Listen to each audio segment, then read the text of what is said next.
सहदेवपुर गांव, जो जंगल की सीमा से सटा हुआ था, दिन में जितना शांत लगता था, रात में उतना ही डरावना हो जाता था। उस रात हवा कुछ अलग ही भारी थी। पक्षी समय से पहले अपने घोंसलों में लौट चुके थे और कुत्ते बिना वजह भौंक-भौंक कर चुप हो रहे थे। तभी गांव के बुजुर्ग रघु काका की भैंस अचानक जोर से रंभाई और उसी पल पूरे गांव में कुत्तों की डर भरी आवाजें गूंज उठी, मानो किसी अनहोनी की चेतावनी मिल रही हो। अंधेरे जंगल की झाड़ियों से दो पीली चमकती आंखें उभरी और एक भूखा, ताकतवर तेंदुआ धीरे-धीरे खेत पार करता हुआ गांव की ओर बढ़ने लगा। तभी बिजली चली गई और पूरा गांव एक झटके में अंधेरे में डूब गया। लालटेन की कांपती रोशनी में औरतें बच्चों को सीने से लगाकर बैठ गईं और लोग दरवाजे बंद कर सांस रोके खड़े हो गए। अचानक बकरी खाने से चीख सुनाई दी और फिर भयानक खामोशी छा गई। डर अब गांव के बीच खड़ा था। गांव के आखिरी छोर पर रहने वाला छोटा सा कुत्ता गोलू यह सब महसूस कर रहा था।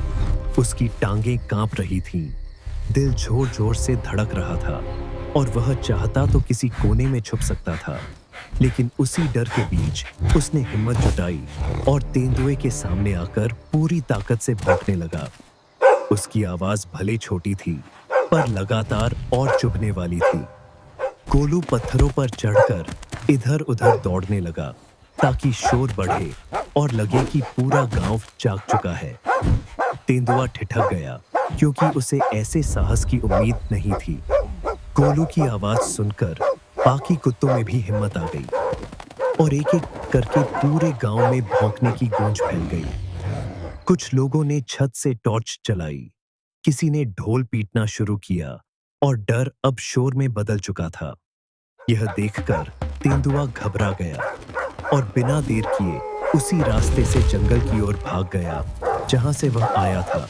सुबह सूरज निकलते ही गांव वाले बाहर आए और देखा कि गोलू चौखट पर चुपचाप बैठा है। रघु काका ने उसे गोद में उठाकर कहा कि आज अगर यह छोटा सा कुत्ता न होता तो पता नहीं क्या हो जाता।